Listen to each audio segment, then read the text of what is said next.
Ini London sampean pahami. Misalnya ngeten nggih. Kula di bojo. Saya secara naluri ekonomi seneng nak aku ya kerja, bojoku ya kerja. Sampean di bojo. Sampean secara naluri ekonomi tetap seneng nak lanange ya kerja, wedoke kerja karena secara kalkulasi lebih cepat kaya. Tapi coba kalau sampean mulai pakai logika penyelamatan dari bahtera keluarga, dari pergencingan, dari perselingkuhan. Misalnya bojo mayu, potongannya serodok kenes. Kowe kan mikir, daripada kerja dasar jebedani wong pertama beda tok sesuai tok dinti wes nak ngono tak kekang ra usah kerja. Terus motivasi kamu itu bukan karena otoriter mentang-mentang wong lanang wong wedok mbok ndem ning omah, tapi krana nolak berzina. Nah kita harus bikin percontohan itu bahwa semua pelarangan kita itu lebih karena melawan perzinahan atau melawan perselingkuhan. Gampangane cara bahasa umum melawan kemafsadatan. Dan itu Islam wis diwelehno pangeran bolak-balik. Banyak orang yang memaksakan sing wedok kerja, TKW ning Arab Saudi sing hamil pirang-pirang, ning Malaysia sing dianiaya pirang-pirang. Itu cara kula alamat ke pangeran bahwa ketika kita memberi hak wanita ternyata tidak lebih baik. Nyata ning TV-TV berita TKW dilecehkan ning Arab Saudi, ning Malaysia, ning Singapura pirang-pirang. Itu tadi hero Islam kita ini sudah minim sekali. Apa susahnya sih ngakui bahwa Islam itu anti zina? Apa susahnya?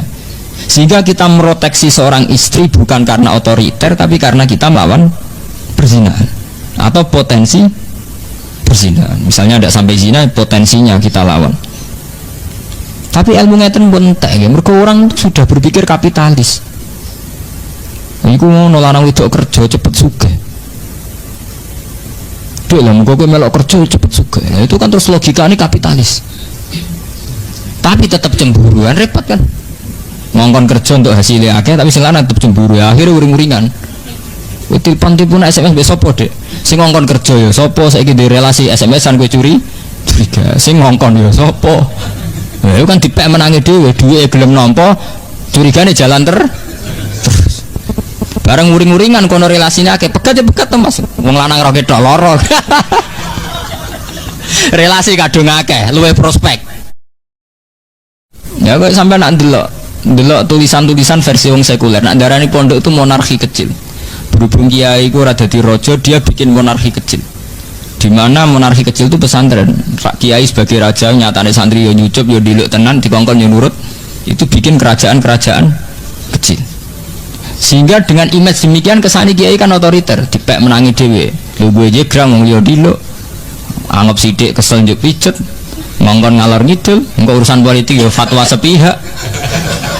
Loh, ketika dianalisis dengan demikian kiai kan kita elek itu karena terus ditulis oleh mereka bikin monarki kecil, kerajaan. Nah, sampean takon aja pemikiran model Jaya nak darani pondok itu sistem monarki kecil ora kok. Pondok itu satu komunitas di mana di situ ada hukum sosial, santri yang kurang mangan mbek kiai ini, kiai yang kurang dipakani santri ini. Orang ngono oleh ngamati gak ngono. Padahal faktanya kan begitu loh. Kiai mbek santri kan wong latihan urip tamak bareng-bareng ngaji ngono tok. Kadang kiai ini radine beras dikei santri ini, kadang santri ini sing kere isane mangan dikei ya ini, kadang tepahan wae pilkada atau makmur kan tok. Itu kan sederhana begitu kan. Tapi oleh mereka ditulis kiai itu menerapkan sistem monarki kecil di mana seorang kiai jadi raja, santri jadi rakyat. Contohnya macam-macam, delalah ono sing pas. Makanya sistem yang ditiru juga sistem poligami karena raja-raja dulu istrinya juga banyak, lagi kiai ya banyak. Nah itu kan wis digaduk-gaduk ya sebagian gaduk.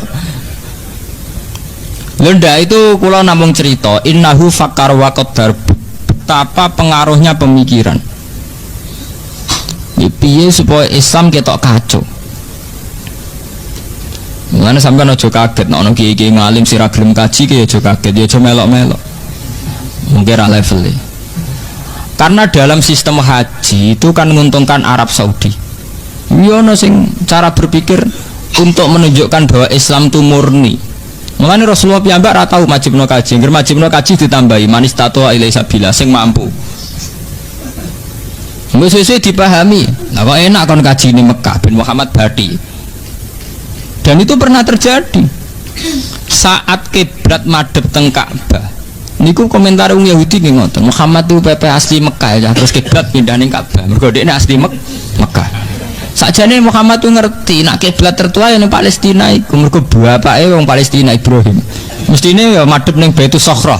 Ning Palestina. Mana saya kulo subhaunan nas ma wallahum an qiblati mulati kanu alai. Muhammad tuh piye to? Kiblat to digedolanan. Go Kanjeng Nabi nate 16 wulan madhep teng Baitul Maqdis. Mergo kiblat tertua. Suwe-suwe be Allah kan madhep teng Ka'bah. Malah mali perkara kan. Mergo jare wong kafir Madinah terus penak Muhammad tuh piye? Pepet desane terus dinggo kiblat.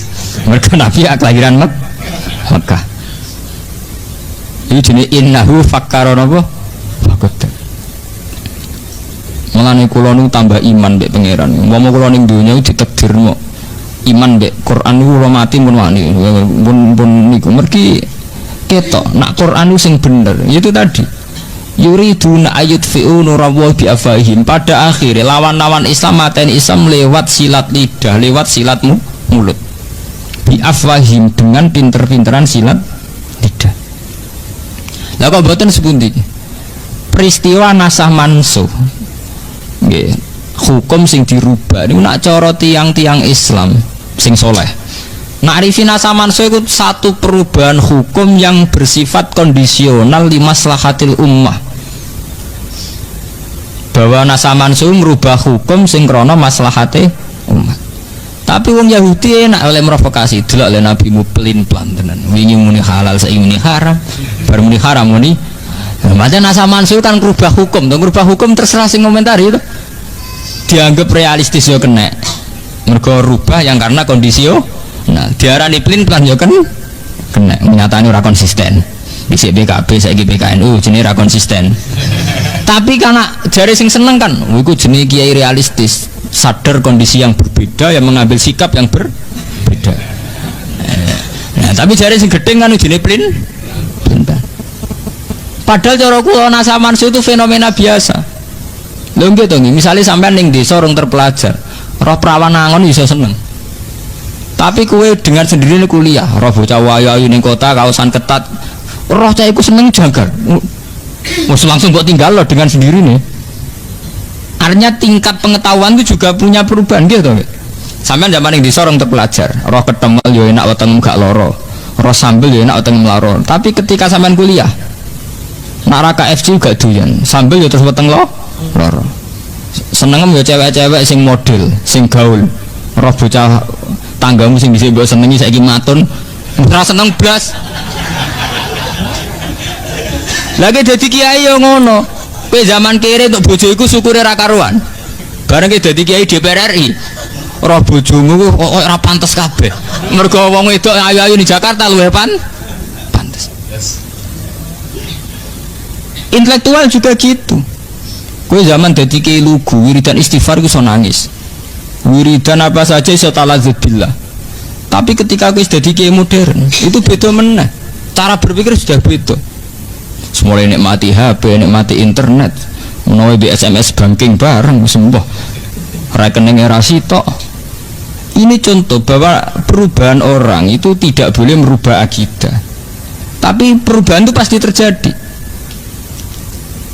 Nah tapi mbek wong kafir, mbek wong Yahudi dianggap Muhammad nasah mansuh dianggap pelin-pelan. Ini penting kalau aturaken teng mriki bi afahihi. Ya sama seperti sekarang yang kita alami. Kiai-kiai politik masyarakat lari. Jadi kiai kok politik saya rasa seneng ngaji. Bagi mereka yang seneng politik, secara politik jadi pangku tangan. Masalah bangsa banyak kok ini pangku napa? Tangan. Repot. Intinya nak jenenge cangkem bisa diwolak-walik. Mergo lidah tidak bertulang gitu. Lha ini perlu kula aturaken teng mriki karena itu tadi. Yang namanya hidup itu mau pinter-pinteran omong tok. Ini kayak kula bolak-balik nak mucal teng sarang kula terangaken. Ana wong anteng. Nak jari sing salmu, Pak Yai ku lu anteng. Nak jari sing ra seneng, jen tell me telat mikir gak anteng. Anteng wong tell me. Ya padha. Nak kowe ndek kiai aktif, jari sing seneng Pak Yai itu aktif, dinamis. Jari sing ra seneng iku jenenge tak itu. Artinya wis ngoten begitu ya. Betapa satu fakta bisa dikomentari yang berbeda biasa. Ya kok lagi seneng cawe itu. Nak ndak guyune manis mergo gingsul. Nak jare sira seneng untu ra rata. Wong gingsul artine untu gak rata. Lah Nabi niku zaman berjuang ngadepi tiang Yahudi niku wong Yahudi pinter omong pancen biafahim diputar-putar. Fakta diputar balik. Iku mau termasuk Nabi rais Nabi ditakok Yahudi ra iso jawab menyangkem Yahudi. Mat, takoke lugu, Mat. Nak wedhus mati sing mateni sapa? Ya Nabi ya lugu jawab Allah. Agamamu aneh Mat ya. Aneh piye lah. Sing dipateni Allah langsung malah haram.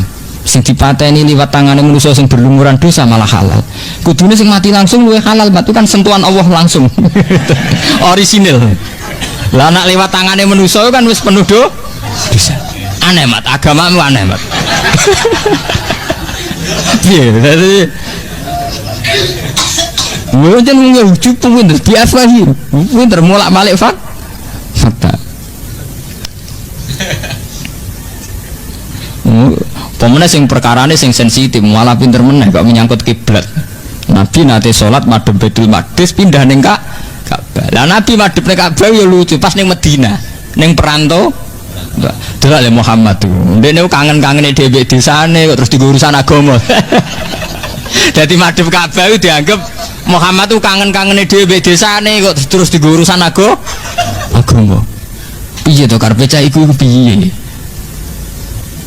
Iki jenenge bi'afaim. Agama akan dirusak lewat mulut-mulut, lewat silat lidah. Ya begitu terus. Ya mulane ngendikane ulama-ulama hakikat, wong kok percaya ambek omongan niku bintu-bintune wong. Mergo omongan iso diputar-putar. Mulane ana kiai sing ekstrem nek omongan sengak, ya cara kula sebagian nggih setuju. Mergo wong omongan niku cek alus cek ora kena dipercaya. Ya nek piye? Misale kita tersinggung. Misale kiai sepuh ape mugi mbah kula jenengan dongakno husnul khotimah. Apa aku duwe potongan sul khotimah? Lah terus-terus apa kan nak elek kabeh. Apa duwe potongan sul khotimah nganti mbok dongakno husnul khotimah. Misalnya kita salami templek 20, mbok anggap kiri to nganti mbok kei 20. Wong ngekeki kemungkinane kan loro to. Nganggep ke butuh. Lah artinya nak nganggo potensi sing pertama kan elek tuh. Posisi dikei kan elek. Niku zaman Nabi ki ngoten. Sebab niku Quran bolak-balik cerita bahwa Islam yang membunuh Islam itu bukan perang senjata tapi bi'afwahi. Kalau gak ada cerita menarik nih, zaman A'agim poligami. Ya A'agim terkenal nih. Poligami itu saya punya kenal wartawan Islam, termasuk wartawan soleh, dia orang baik. Itu kan langsung jatuh. TV 5 ndak pakai semua. Biasanya gue dino raine A'agim. Saya ini kan raine A'agiman. Yang menarik kan langsung sani buat anak A'agim tapi no A'agiman nih A'agimi gitu. Itu cerita teman saya itu saat media mengadili poligami bahwa poligami itu sesuatu yang tidak benar, melahirkan ketidakadilan, bukti bahwa maniak seks dan sebagainya. Itu kalau A'agim yang jatuh itu sepele sekali karena A'agim hanya seorang kiai, seorang mubalik. Tapi logika menjorokkan poligami itu yang rugi umat Islam karena kebetulan Muhammad itu berpoligami. Kalau balik ini banyak penulisan tentang poligami kesannya menyudutkan A'agim jatuh itu sepele sekali karena dia hanya seorang mubalik, seorang kiai. Tapi logika bahwa poligami benar-benar salah, dia menyimpulkan bahwa poligami benar-benar yang jorok, itu sudah merugikan Islam karena Rasulullah melakukan poligami. Itu yang kita rugi. Segampangan itu mau pinter-pinteran permainan untuk menyudutkan Islam, tapi gak ketara kesannya yang diadili poligami. Sebetulnya yang tertulis di situ adalah logika-logika betapa salahnya poligami. Artinya secara umum di situ akhirnya tertulis di berbagai media massa betapa salahnya logika poligami. Sementara Nabi semua poligami, Nabi Ibrahim ya poligami, Nabi Muhammad poligami. Ya bi'afahim, poligami tidak dianggap nulung wong wedok tapi dianggap bukti hiperseks yang berlebih.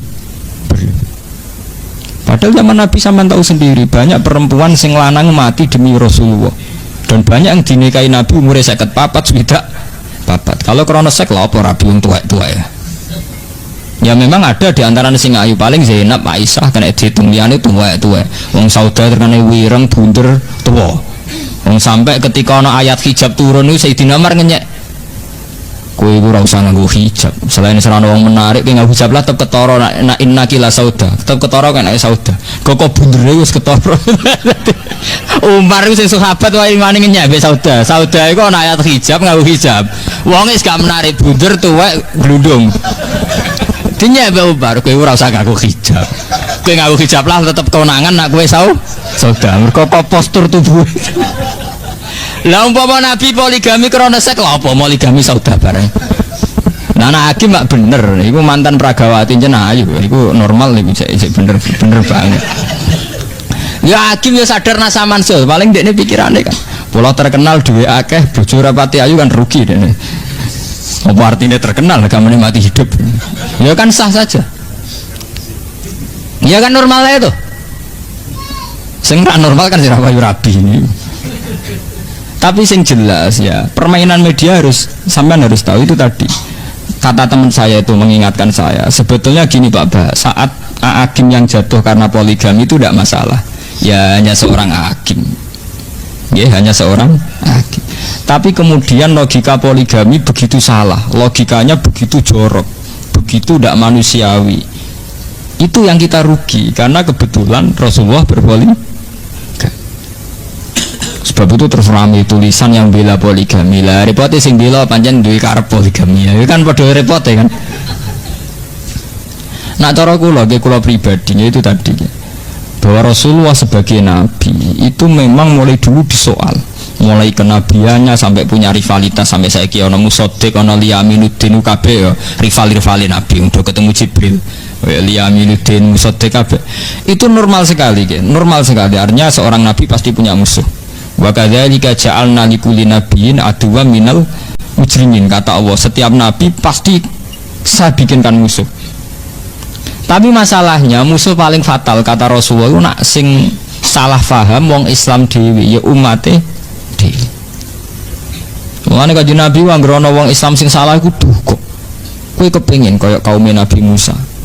Kowe kepengin kaya kaum Bani Israel. Nabi Bani Israel musuhnya ora wong sing kafir, tapi musuhnya umatnya dhewe. Iku kakean penjaluan. Lah Nabi Muhammad itu ngadepi umatnya pun kathah sing ngoten. Jadi sekarang banyak yang menyayangkan hukum Islam. Misalnya ada hukum pancung menyesal. Dalam hukum modern tidak usah pancung. Hukum qisas disesali. Sekarang dalam hukum modern nggak mengenal hukuman mati. Potong tangan disesali. Hampir semua tatanan hukum Islam disesali. Saiki seengkek sawangane nyesali potong tangan, nyesali hukum kisos, nyesali hukum pancung. Engko nang era putune kita nyesali kok zina haram sih. Kok suwe nang disesali malah wis piye to ono zina barang haram, barang enak kok haram. Lho nggih awal dari menyesali aturan Islam, suwe-suwe kok delodok sing disesali hukume. Saiki kan sing disesali itu tadi kayak gerakan feminisme. Ini kalau cerita implek ya. Di Jogja itu di kota-kota besar itu semua mahasiswa itu termasuk untuk studi gratis itu kalau studi tentang gender, tentang kesamaan gender, bahwa hak wanita sama persis dengan hak lelaki.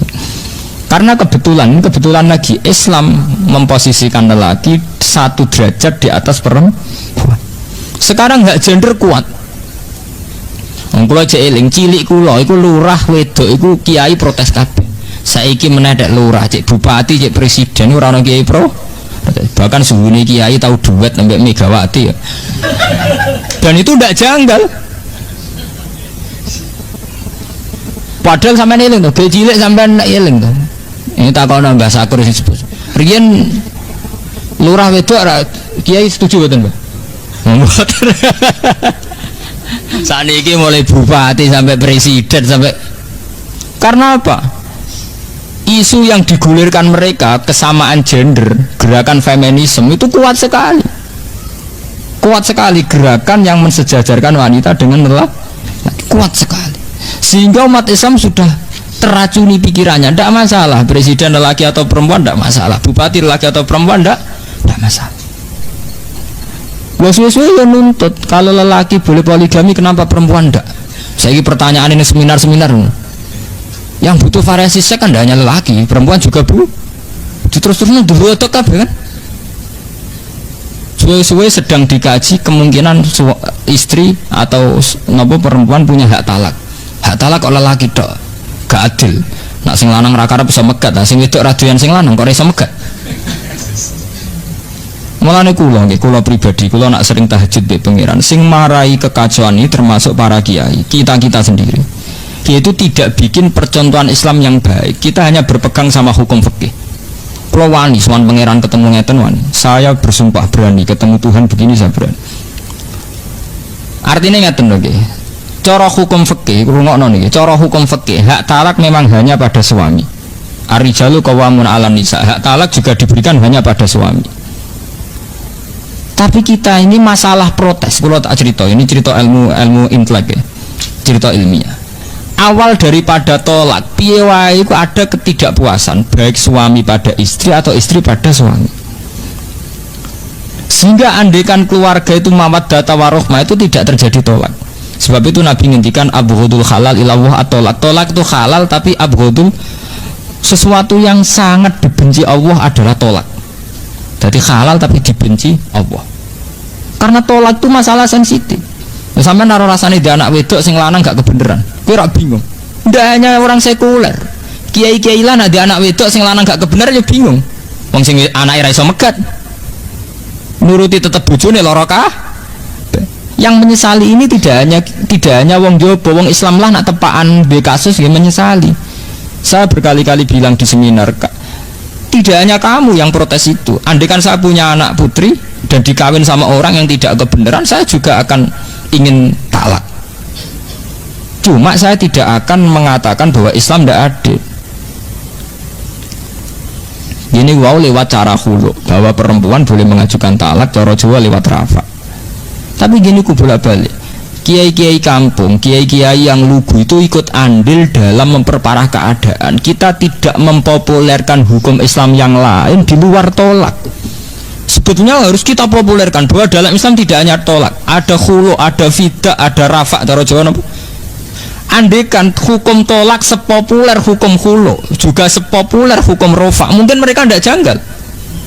Karena kelihatan kalau perempuan juga punya hak.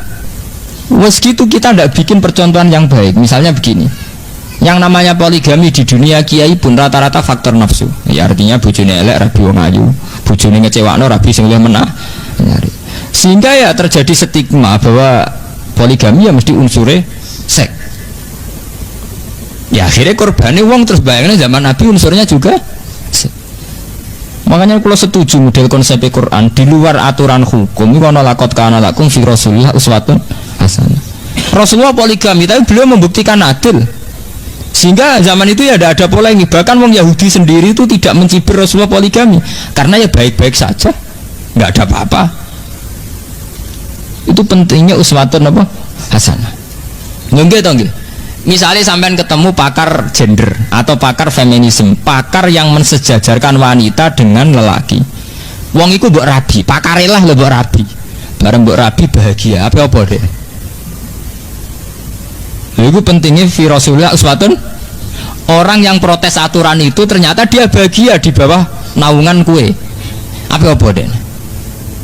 Mas nak cara aku, wong wedok di hak tolak. Iya di hak tolak.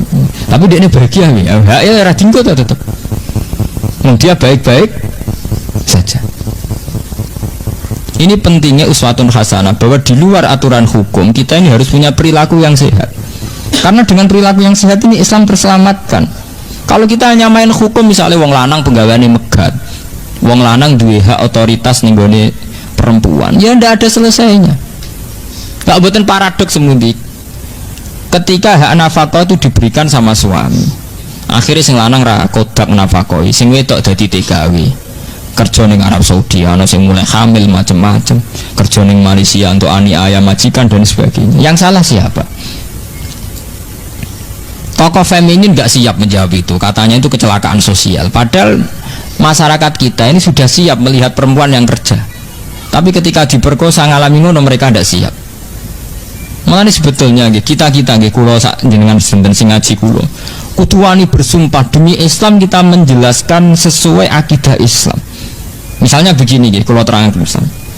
Islam itu anti perzinahan, anti pemerkosaan, sehingga perempuan yang kerja di luar atau yang berpotensi diperkosa atau dilecehkan seksual itu diharamkan. Sebetulnya pengharaman ini dimulai dari karena Islam anti zina, anti perkosaan. Sebab itu semua potensi yang mengarah ke sana kita tuh tutup. Tapi kita ini kan kita juga bikin percontohan yang jelek, ngiranya bahwa lelaki menguasai perempuan, bukan anti perzinaannya itu. Ini London sampean pahami. Misalnya ngeten nggih. Kula di bojo. Saya secara naluri ekonomi seneng nak aku ya kerja, bojoku ya kerja. Sampean di bojo. Sampean secara naluri ekonomi tetap seneng nak lanange ya kerja, wedoke kerja karena secara kalkulasi lebih cepat kaya. Tapi coba kalau sampean mulai pakai logika penyelamatan dari bahtera keluarga, dari pergunjingan, dari perselingkuhan. Misalnya bojo mayu, potongannya serodok kenes. Kowe kan mikir daripada kerja besar dibedani wong pertama beda tok sesuai tok dinti wes nang ngono tak kekang ra usah kerja. Terus motivasi kamu itu bukan karena otoriter mentang-mentang wong lanang wong wedok mbok ndem ning omah, tapi krana nolak berzina. Nah kita harus bikin percontohan itu bahwa semua pelarangan kita itu lebih karena melawan perzinahan atau melawan perselingkuhan. Gampangane cara bahasa umum melawan kemafsadatan. Dan itu Islam mesti diwelehno pangeran bolak-balik. Banyak orang yang memaksakan sing wedok kerja, TKW ning Arab Saudi sing hamil pirang-pirang, ning Malaysia sing dianiaya pirang-pirang. Itu cara kula alamat ke pangeran bahwa ketika kita memberi hak wanita ternyata tidak lebih baik. Nyata ning TV berita TKW dilecehkan ning Arab Saudi, ning Malaysia, ning Singapura pirang-pirang. Itu tadi hero Islam kita ini sudah minim sekali. Apa susahnya sih ngakui bahwa Islam itu anti zina? Apa susahnya? Sehingga kita meproteksi seorang istri bukan karena otoriter, tapi karena kita melawan perzinahan atau potensi perzinahan. Misalnya tidak sampai zina, potensinya kita lawan. Tapi ilmu ngeten pun entek ya. Mergo orang itu sudah berpikir kapitalis. Iku ngono lanang wedok kerja cepet sugih. Lah muga kowe melok kerja cepet sugih. Nah, itu kan terus logika ini kapitalis. Tapi tetap cemburu, kan repot kan. Ngongkon kerja untuk hasilnya akeh tapi sing lanang tetep cemburu ya akhirnya uring-uringan. Kowe telepon SMS mbek sapa, Dek? Sing ngongkon kerja ya sapa saiki di relasi SMS-an kowe curiga. Sing ngongkon ya sapa? Lah itu kan dipek menangi dhewe, duwe gelem nampa, curigane jalan terus. Bareng uring-uringan kono relasine akeh, pegat to Mas. Wong lanang ra ketok lara. Relasi kadung akeh, luwe prospek. Misalnya kanca dagange maco kowe mau klunak-klunuk, lho mboten iki perlu kula terangaken mriki bahwa Islam itu dirusak bi afwahi. Itu tadi. Para gerakan feminisme itu melihat Islam itu agama yang otoriter di mana memperlakukan wanita kayak budak, memperlakukan wanita tidak punya hak-haknya. Ironisnya umat Islam sendiri menterkenalkan tolak itu jauh di atas terkenalnya khulu dan rafa, sehingga kesannya dalam Islam itu hanya ada nikah dan tolak, dan itu semua pada suami atau kaum lelaki. Mungkin itu wajan ngumuri tenan ya. Mulane kula setuju konsep Kanjeng Nabi. Kanjeng Nabi nak ngendikan uang sing nutupi ilmu iku sok ben uljima bil jamin minan nar, sok ben dibuwondo ning neraka. Engko termasuk awale Islam citrane elek mergo sebagian ilmu Islam ditutupi. Wong lanang kiai rata-rata lanang to kan gak siap dek nerangno. Wong lanang duwe hak tolak telu. Tapi wong wedok duwe hak khulu. Nerangno seimbang ngono terus. Kowe kecewa mbek bojo iso megat. Bojomu kecewa mbek kowe iso khulu. Bulan-baleni sesuai khulu seterkenal lo. Tolak. Tapi kan ora siap nerangno. Waduh. Engko kono kecewa sithik-sithik kecewa rapak loro aku. Jadi ya bolak-balik ya di kepentingan. Ini nerangno ora pati nerangno khulu iki di kepentingan. Padahal ning Quran pas bakat tolak itu jelas. At-talaqu maratan fa imsakun ma'rufin aw tahrisum aw tasrihum. Ini terusannya ayat iku fi maftadat bi. Jadi apa indona ayuki mahududawa fa in lam yumangdu fala junaha alaihima. Ayat roja indona ayuki mahududawa itu ayat roja itu kan ditutup fi maftadat bi. Fima ing dalam perkara iftadat kang lakoni fidak tebusan sapa wedok biiklan mak. Terus dikenal ning fikih jenenge hukum khulu. Ning Jawa dikenal hukum rafa. Jika suami istri merasa tidak bisa menunaikan tugas-tugas sebagai suami istri, itu perempuan selagi diberi hak tolak, si perempuan diberi hak khulu. Ya karek peminate sapa pertama nih sing duwe inisiatif megat. Nak sing inisiatif lanang disebut tolak, nak inisiatif sing wedok disebut hulu. Sebenarnya kan sebanding kan. Enggak tuh. Nah, tapi kan yang kita terkenalkan hukum tolak tok. Akhirnya sepi. Malah kalau setuju kawin cara kula dadi menteri agama itu kawin tak wajib notan maca taklek. Ya taklek kesuwen ana 2 tahun nafkah lahir batin. Cara kula sak wulan karo wulan. Ben jelas ya.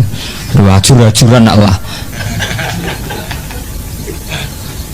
Mereka gini ya.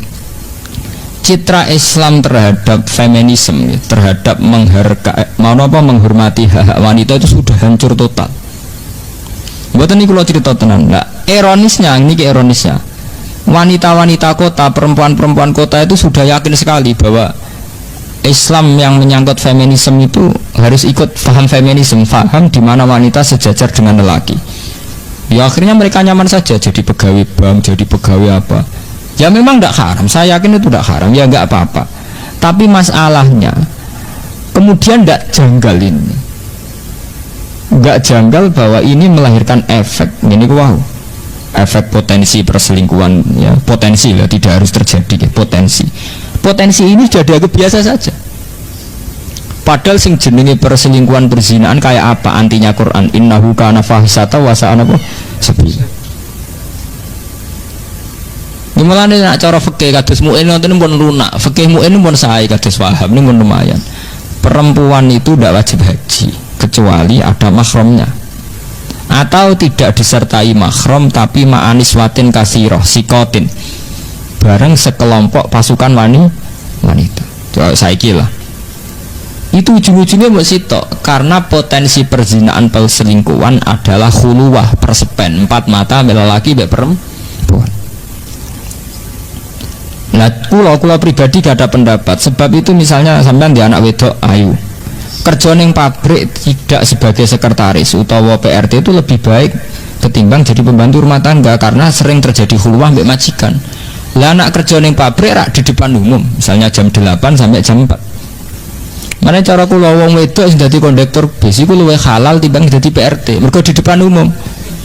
Lho bis sing numpak bis sak mulai wong hidung belang, wong tukang zina, wong soleh ana kabeh. Tapi orang tahu tuh hingga kini wong do ngambung ndur bis. Piye wae di depan umum termasuk proteksi, termasuk nyelamet.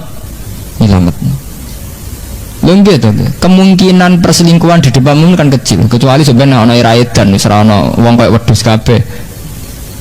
Tapi kalau di khuluwah 4 mata itu jare Kanjeng Nabi ora ana wong wedok kumpul wong lanang wong loro ila seton salisuhuma, kecuali ketiganya napa setan. Iku wong saleh iso rubah. Wong gambarannya itu seperti yang digambar Al-Quran yang Nabi Yusuf walaqad hammat bihi wa hamman apa? Ya jenenge saoma. Pertama ya gak menarik suwe-suwe anane iku kan. Sampai istilah walaqad hammat bihi ya mergo saoma. Hal yang tidak terjadi pada orang fasik sekalipun kalau di depan kan kula nu sering gadah saran ya, harusnya kayak Muhammadiyah, NU, semua ormas Islam menyarankan kalaupun wanita terpaksa kerja itu disarankan di tempat-tempat umum, misalnya di pabrik. Nah, tapi wong Jawa malah nganggep kondektur bis iku aib. Misalnya cawe itu dadi kernet itu aib. Nah, cara kula lumayan iku timbang dadi ya sekretaris pribadi atau apa luwih riskan kan. Potensi riskannya parah mana? Enggak. Paham ya? Di saniki mulai tinggi nggih hukum niki kula peringataken aturan-aturan Islam bahwa perempuan harus keluar sama mahram atau ma'aniswatin sikotin atau bareng kelompok apa perempuan. Maksud kula ngeten nggih. Selama ini ilmu-ilmu begitu ini kita anggap rutinitas, kita ngaji muin tahu ilmu itu, ngaji wahab ilmu. Sebetulnya ini ilmu proteksi, ilmu untuk menjaga diri, kehormatan perempuan. Karena secara faktual orang-orang yang di bis di terminal asal pas rame-rame nyatanya tidak ada perkosaan, tidak ada perselingkuhan. Sementara banyak kasus di mana orang podo soleh atau bermula soleh, tapi karena sering berduaan kecelakaan. Ini tadi kalau pesan sekali sama yang pernah mondok, yang kiai, bahwa kita melihat hukum Islam itu harus menjadi energi sosial. Bahwa aturan-aturan begini dalam fikih harus menjadi energi sosial. Sehingga nanti saat kita punya anak perempuan atau punya tetangga perempuan tanya, Pak Kiai, kalau saya ini kerja apa? Neng pabrik ae, utawa kerja yang di depan umum, gamane sing tidak hulu. Ya, tapi kita kan kita tidak bikin percontohan Islam yang baik. Yang tahu-tahu disudutkan bahwa Islam itu mengekang perempuan sehingga perempuan tidak punya hak aktivitas.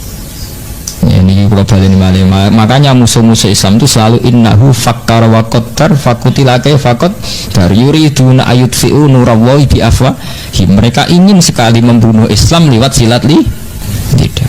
Terus lewat ngaji niki mungkin kita akan lebih baik ya.